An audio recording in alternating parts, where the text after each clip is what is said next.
Hello and welcome back to English how your one stop solution for all your entrance need. क्या हाल है आप सभी के। तो आज की इस वीडियो में हम बात करेंगे बीसीए एडमिशन प्रोसेस के बारे में। बीसीए की कंप्लीट इन्फॉर्मेशन मैं आप लोगों को पहले ही दे चुका हूं। अगर आप लोगों ने वो वीडियो नहीं देखा हुआ है तो उसका लिंक डिस्क्रिप्शन में गिवन है, आप जाकर के देख लो। क्योंकि आज हम बात करेंगे इसके एडमिशन प्रोसेस के बारे में। आप सबको पता तो है यार कि हमें आईपीयू में एडमिशन लेना है, लेकिन एडमिशन होगा कैसे आप लोगों को सब बता चुका हूं कि एग्जाम पैटर्न क्या है, एलिजिबिलिटी क्राइटेरिया क्या है, कितने कुछ सेक्शंस आएंगे, टॉप कॉलेजेस कौन से हैं, वो सारी चीजें। लेकिन अब हम बात करेंगे कि आप लोगों को एडमिशन लेना कैसे है। अगर आप लोग प्लान कर रहे हो तो जाओगे कैसे। तो सबसे पहले क्या करना है आपको, ये कुछ स्टेप्स है, ये फॉलो करोगे। इसके बाद कुछ भी नहीं जानना है आपको, ठीक है। जो भी बच्चों का कंफ्यूजन है कि सर कैसे होगा, तो ये वीडियो उन लोगों के साथ शेयर कर दो और आप सभी को पता लग जाएगा कि एडमिशन कैसे होने वाला है आईपीयू में। तो सबसे पहले आपको क्या करना है, सबसे पहले आपका जो आईपीयू का रजिस्ट्रेशन फॉर्म है 2025 का, वो फिल करना है। अब फॉर्म फिल कैसे करना है, इस पे ऑलरेडी ट्यूटोरियल वीडियो डाल चुका हूं मैं, उसका भी लिंक आपको डिस्क्रिप्शन में मिल जाएगा, आप जाकर के देख सकते हो, ठीक है। तो सबसे पहले आपको फॉर्म फिल करना है और इस फॉर्म की फीस भी पे करनी है, विच इज 2500।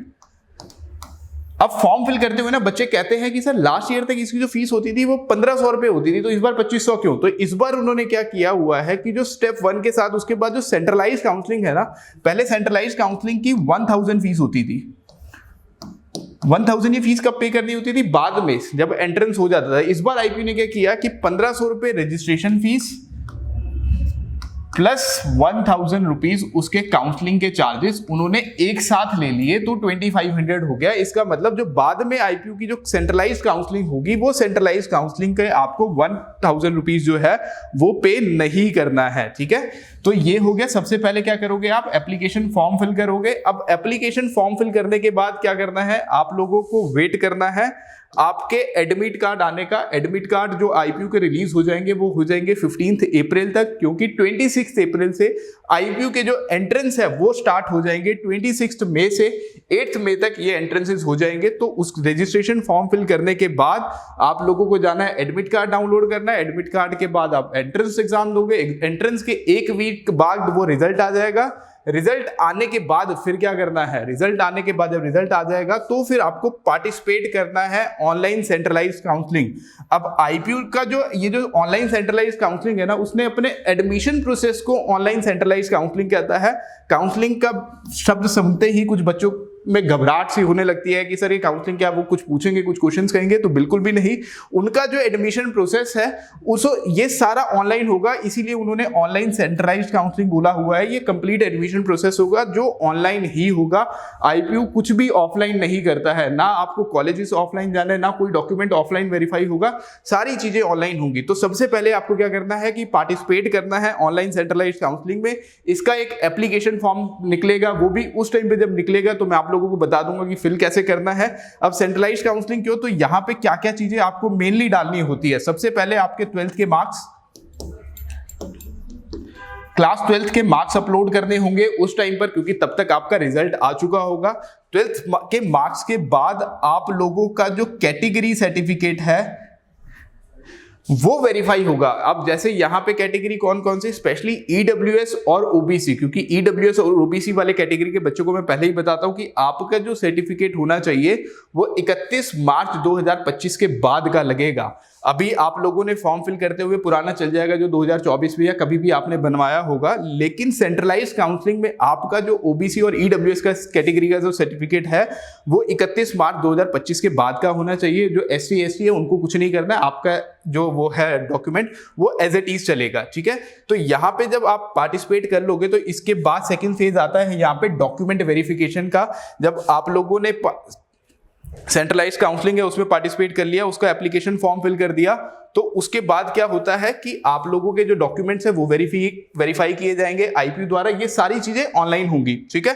अब इनकेस अगर आपके डॉक्यूमेंट में कोई भी प्रॉब्लम आती है, कुछ भी होता है कि इमेज क्लियर नहीं है, कुछ भी ऐसा, तो आईपीयू आपको कांटेक्ट करेगा थ्रू मेल। तो उस टाइम पीरियड पे अपने मेल्स पे एक्टिव रहना, ठीक है। अब ये जब वो चीजें होंगी तब तक मैं आप लोगों को बताता रहूंगा कि जब भी कोई इंफॉर्मेशन आ रहा है तब मैं आप लोगों के पास तुरंत वीडियो लेकर के आ जाऊंगा, ठीक है।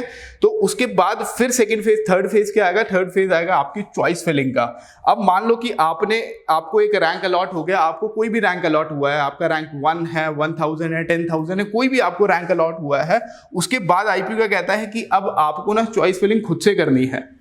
जो प्रेफरेंस फिलिंग होगी, जो कॉलेजेस की प्रेफरेंस लिस्ट है, वो आप प्रिपेयर करके दोगे मुझे। आईपीयू खुद से आपको कॉलेज अलॉट नहीं कर देगा रैंडमली, फिर आप आईपीयू को उनको प्रेफरेंस लिस्ट बना के दोगे। अब प्रेफरेंस लिस्ट कैसे बनानी है कि प्रेफरेंस लिस्ट में अब आपने कॉलेजेस का नंबर लिखा, अब आप प्रेफरेंस लिस्ट में क्या है कि आपका रैंक कुछ भी है, आप सारे कॉलेजेस को रखोगे, वो भी अल्फाबेटिकल ऑर्डर पे नहीं रखना है। हमें जो यहाँ पे कॉलेजेस रखने हैं वो रखने हैं रैंक ऑर्डर पे, अल्फाबेटिकल ऑर्डर पे नहीं रखना है। अब लेट से प्रेफरेंस फिलिंग कैसे करनी है आपको, सबसे पहले अगर मैंने रैंक 1 पे रखा तो रैंक 1 पे रखा महाराजा सूरजमल की मॉर्निंग शिफ्ट, ठीक है। फिर सेकंड कॉलम में क्या रखा मैंने, महाराजा सूरजमल की ही second shift, evening shift.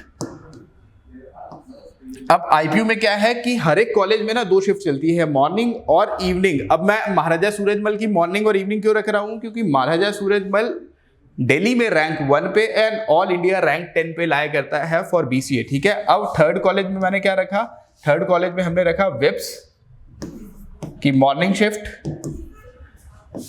Fourth rank पे हमने रखा विप्स की इवनिंग शिफ्ट, फिफ्थ पे हमने रखा Maharaja Agrasen institute of management studies. अब इसमें एक ही शिफ्ट है, मॉर्निंग शिफ्ट ही चलती है इसमें, ठीक है। और सिक्स्थ रैंक पे हमने रखा जिम्स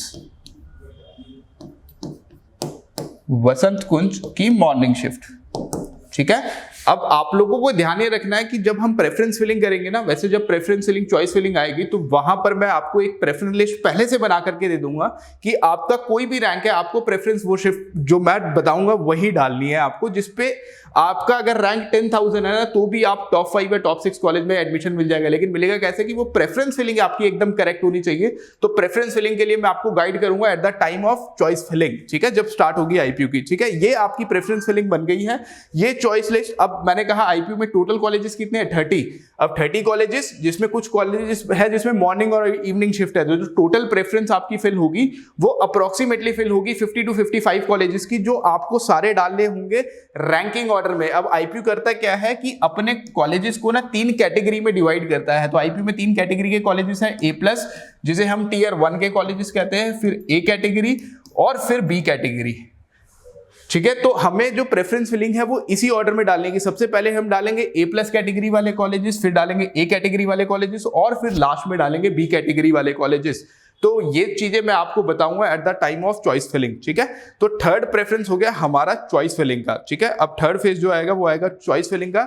चॉइस फिलिंग क्लियर करने के बाद अब उसके बाद क्या आता है कि फोर्थ फेज में जो आएगा वो आएगा सीट अलॉटमेंट रिजल्ट। जब आपने अपनी प्रेफरेंस फिल हो गई है तो उसके बाद आएगा सीट अलॉटमेंट रिजल्ट। तो ये सीट अलॉटमेंट रिजल्ट कौन सा आएगा, राउंड 1 का। अब आईपीयू में 3 राउंड होंगे, मतलब 3 बार रिजल्ट आएगा। आपके जो कॉलेज अलॉट होगा वो 3 बार होगा और हमें तीनों राउंड में पार्टिसिपेट करना है। अनटिल अनलेस कि मुझे अपने प्रेफरेंस 1 वाला कॉलेज जब तक नहीं मिलेगा तब तक हम सारे ही काउंसलिंग में, सारे ही राउंड्स में पार्टिसिपेट करेंगे। तो फर्स्ट सीट अलॉटमेंट रिजल्ट जो आएगा, अब फर्स्ट सीट अलॉटमेंट में मान लो कि आप रिजल्ट आया, आपने क्या किया कि प्रेफरेंस फिलिंग कुछ इस तरह से की थी। अब आपको फर्स्ट राउंड में जो कॉलेज अलॉट हुआ वो अलॉट हुआ महाराजा अग्रसेन, जो आपने 5th रैंक पे रखा हुआ था, ठीक है। अब मान लो कि आपको फर्स्ट राउंड में महाराजा अग्रसेन अलॉट हो गया। अब उसके बाद क्या करना है, जब महाराजा अग्रसेन अलॉट हो जाएगा तो आपको अपनी सीट को एक्सेप्ट करना है। वहां पे एक कॉलम आएगा कि एक्सेप्ट योर सीट, तो उसी टाइम पे आप अपनी सीट को एक्सेप्ट कर दोगे। एक्सेप्ट करने के बाद क्या होगा कि एक्सेप्ट करने के बाद आपको जो सीट अलॉटमेंट फी है वो पे करनी होगी। सीट अलॉटमेंट फी आईपीयू की वो पे करनी होगी, और जो आईपीयू की सीट अलॉटमेंट फी है वो है 96,000 अक्रॉस कोर्सेज। जिस भी कोर्स के लिए आप जा रहे हो, either you are planning for BBA, BCA, BJMC, BCom honours, BTech, किसी भी कोर्स के लिए आप जा रहे हो, आपकी जो फी है वो है 96,000, जो एट द टाइम ऑफ जैसे ही रिजल्ट आ गया, अब रिजल्ट आने के बाद 2 दिन का टाइम होगा आपके पास फी पे करने का। अगर आप लोगों ने ये सीट एक्सेप्ट कर ली और फी पे नहीं की तो आप नेक्स्ट किसी राउंड में पार्टिसिपेट नहीं कर पाओगे, आप सारे राउंड से बाहर होगे। आपका रैंक कुछ भी है, इट डजंट मैटर। अगर आप लोगों ने ये चीजें फॉलो नहीं किया, आपने सीट अलॉटमेंट रिजल्ट आ गया उसे एक्सेप्ट नहीं किया विद इन 24 आवर्स, तो वो कॉलेज गया और एक्सेप्ट करने के नेक्स्ट 48 आवर्स में अगर आपने फी नहीं पे की तो फिर कॉलेज भी गया, और फिर किसी भी राउंड में आप आगे दोबारा पार्टिसिपेट नहीं कर पाओगे, और सीट अलॉटमेंट फी की जो डेट है ना वो भी एक्सटेंड नहीं करता आईपीयू। अगर आप लोगों को कॉलेज अलॉट हो रहा है तो उसी टाइम पीरियड पे आपको 96,000 पे करना है किसी भी हालत में, ठीक है। अब जब नेक्स्ट आपने 96,000 रुपीज पे कर दिया, अब आप कहोगे, आप में से काफी सारे बच्चे ऐसे हैं जो कहेंगे यार कि सर मुझे महाराजा अग्रसेन नहीं जाना है, या आपको मान लो कि आपने 55 प्रेफरेंसेस फिल करी, आपको कॉलेज अलॉट हुआ जो रैंक 10th पे था, मान लो कि आपने प्रेफरेंस फिल की, आपने 50 प्रेफरेंस फिल की हुई है, ठीक है, 50 कॉलेजेस की लिस्ट आपने डाली हुई है। अब आपको कॉलेज अलॉट हुआ, मान लो कॉलेज अलॉट हुआ जो रैंक पे था 40th रैंक वाला कॉलेज अलॉट हो गया, ठीक है। अब आप चाहोगे यार कि सर मुझे इस कॉलेज में नहीं जाना है, XYZ कुछ भी नंबर है, आप कहोगे सर मुझे इसमें नहीं जाना है, तो मैं सेकंड राउंड में ट्राई करना चाह रहा हूं, तो उसके लिए मुझे क्या करना होगा? क्या सीट अलॉटमेंट फी पे कर दी होगी? तो यस, अगर आपको कोई भी कॉलेज अलॉट हो रहा है, किसी भी रैंक वाला कॉलेज अलॉट हो रहा है, और अगर आप चाह रहे हो कि नेक्स्ट राउंड में जाना है, तो उसके लिए आपको 96,000 रुपीज, 96,000 रुपए पे करने ही होंगे।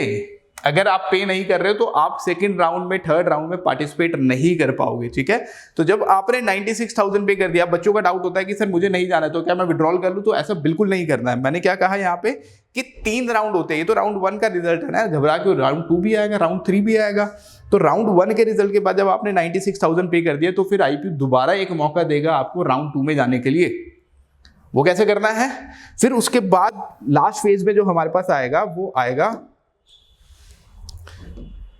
Just wait a second, last phase में हमारे पास का जो लास्ट फेज में हमारे पास आएगा वो ऑप्शन आएगा फ्रीज एंड फ्लोट। जब आप कर लोगे ये सारी चीजें, तो जब आपने 96,000 पे कर दिया उस कॉलेज के लिए जिसमें आपको जाना ही नहीं है, उसके बाद आपके पास ऑप्शन क्या आएगा? फ्रीज और फ्लोट। अब इसका मतलब क्या है? अब मान लो कि किसी बच्चे को फर्स्ट राउंड में ही महाराजा अग्रसेन या महाराजा सूरजमल अलॉट हो गया, तो वो बच्चा क्या करेगा? अपनी सीट को फ्रीज कर लेगा। अब उस बच्चे को मिल गया महाराजा सूरजमल, तो आप लोगों ने क्या किया? अपनी सीट को फ्रीज कर लिया और आपने दूसरे राउंड से एग्जिट ले लिया, आपने अपनी सीट को फ्रीज कर दिया, तो फिर आप नेक्स्ट राउंड में नहीं जाओगे। अब आप लोगों को वो कॉलेज कंफर्म हो गया, आपकी सीट कंफर्म होगी वहां पर। फिर जब कॉलेज का ऑफलाइन डॉक्यूमेंट वेरिफिकेशन डेट आएगी, वहां पे जाके आपको ऑफलाइन डॉक्यूमेंट वेरीफाई करने हैं और उसके बाद अपनी क्लासेस स्टार्ट करनी है। उसके बाद आप घूमने फिरने कहीं भी जा सकते हो, क्योंकि पूरे सेंट्रलाइज काउंसलिंग पीरियड में जो टाइम लगता है वो जाता है 1 महीने का, ठीक है। तो अगर किसी को फर्स्ट राउंड में ही पहली प्रेफरेंस वाला कॉलेज मिल गया फिर तो बहुत अच्छा है। अगर नहीं मिल रहा है तो मैं सजेस्ट करूंगा कि तीनों राउंड में पार्टिसिपेट करो, ठीक है। तो अब उन बच्चों को जिसको पहले राउंड में मिल गया वो तो फ्रीज कर लेगा, जिसको फर्स्ट प्रेफरेंस मिल गई वो तो फ्रीज कर लेगा, लेकिन उस बच्चे का क्या जिसको 40 रैंक वाला कॉलेज मिला हुआ है, तो उस बच्चे के लिए ऑप्शन है कि आप अपने कॉलेज को फ्लोट पे क्लिक करोगे। अब फ्लोट का मतलब क्या है कि जब आपने फ्लोट कर दिया तो फिर वो कॉलेज कैसे करेगा? अब मान लो कि किसी बच्चे को कॉलेज मिला था महाराजा अग्रसेन फर्स्ट रैंक पे, फर्स्ट राउंड में अग्रसेन मिला। अब जब उस बच्चे ने फ्लोट किया तो फ्लोट का मतलब क्या होगा कि जो नेक्स्ट राउंड है ना, राउंड 2 आएगा, उसमें उसको अपग्रेडेड कॉलेज मिलेगा। अब बच्चों का डाउट क्या आता है कि फ्लोट क्यों नहीं करते हैं बच्चे? मैं क्यों कह रहा हूं कि आपको 96,000 पे करना है? क्योंकि आपके पास ऑप्शन है फ्लोट का। आपने फ्लोट किया, फ्लोट करने के बाद जो नीचे वाले कॉलेजेस है ना वो सब चले जाएंगे। अब आपका ये कॉलेज तो रिटेन रहेगा। अगर आपका अपग्रेड होगा, जैसे फ्लोट पे क्या होता है, नेक्स्ट राउंड में अपग्रेड होगा, आपको या तो वेब्स की मॉर्निंग या महाराजा सूरजमल की इवनिंग शिफ्ट मिल सकती है राउंड 2 में अपग्रेड करने के बाद। और मान लो कि कुछ बच्चे कहते हैं कि सर अगर अपग्रेड नहीं हुआ तो क्या होगा? तो ये सीट जो है ये रिटेन रहेगी। जब तक नेक्स्ट राउंड में कॉलेज अपग्रेड नहीं होगा ये सीट आपकी रिटेन रहेगी। और अपग्रेड फ्लोट करने के बाद कभी भी कॉलेज डिग्रेड नहीं होता है, वो हमेशा ऊपर जाएगा, नीचे नहीं जाएगा, ठीक है। तो इसीलिए आपको राउंड 2 में भी पार्टिसिपेट करना है। आप अपग्रेड करोगे, फिर दोबारा वही कि दोबारा सीट को एक्सेप्ट करोगे, रिजल्ट आ गया। अब मान लो कि सेकंड राउंड के रिजल्ट में आपको महाराजा विप्स मिल गया, विप्स की इवनिंग शिफ्ट या विप्स की मॉर्निंग शिफ्ट मिल गई। और अब आप लोग चाह रहे हो कि नहीं यार सर मुझे महाराजा अग्रसेन में दोबारा क्या जाना है? क्या ऐसा हो सकता है कि सेकंड राउंड में अगर मुझे कॉलेज नहीं पसंद आ रहा है तो क्या मैं महाराजा अग्रसेन में दोबारा जा सकता हूं? तो बिल्कुल भी नहीं।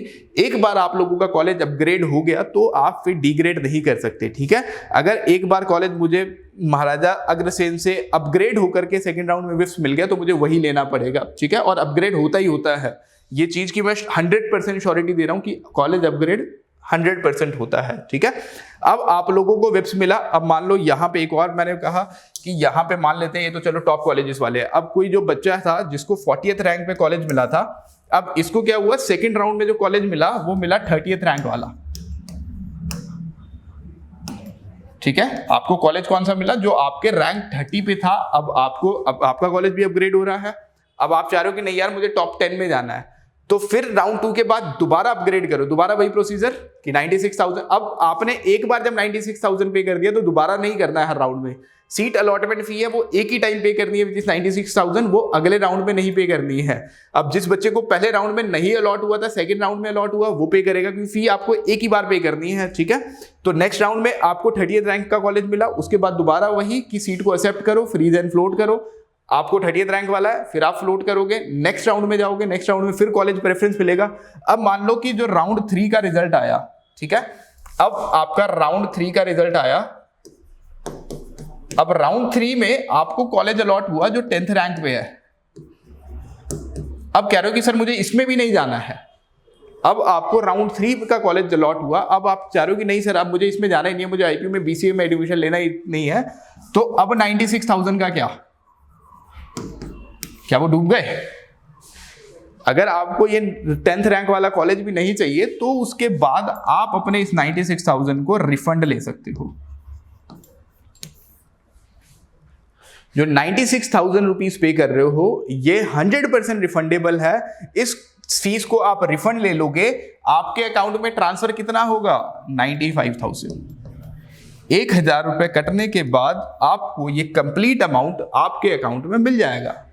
95,000 रुपीज आप रिफंड ले लो। अगर आपको तीसरे राउंड तक कॉलेज अच्छा नहीं मिल रहा है तो आप रिफंड ले लो और किसी कॉलेज में ट्राई करो। तो ये सबसे अच्छा तरीका है, इसीलिए कहता हूं कि यार 96,000 पे करो और हर एक राउंड में पार्टिसिपेट करो। ठीक है, और नहीं होता तो अब आप लोगों को फॉर्म फिल करते हुए कैंसिल चेक मांग रहे हैं ना, अकाउंट डिटेल मांग रहे हैं, वो इसीलिए मांगते हैं जो अकाउंट डिटेल आप वहां पे डालोगे वहीं पे ये फी रिफंड जो है 96,000 रुपीज आ जाते हैं। तो ये है इसका कंप्लीट वीडियो। आई बिलीव आपको सारी चीजें समझ आ गई होंगी। अगर इन केस इसके बाद भी कोई डाउट रह जाता है तो आप कमेंट सेक्शन में कमेंट करके मुझसे पूछ सकते हो। जल्दी मिलेंगे अपनी अगली वीडियो के साथ, तब तक के लिए गुड लक।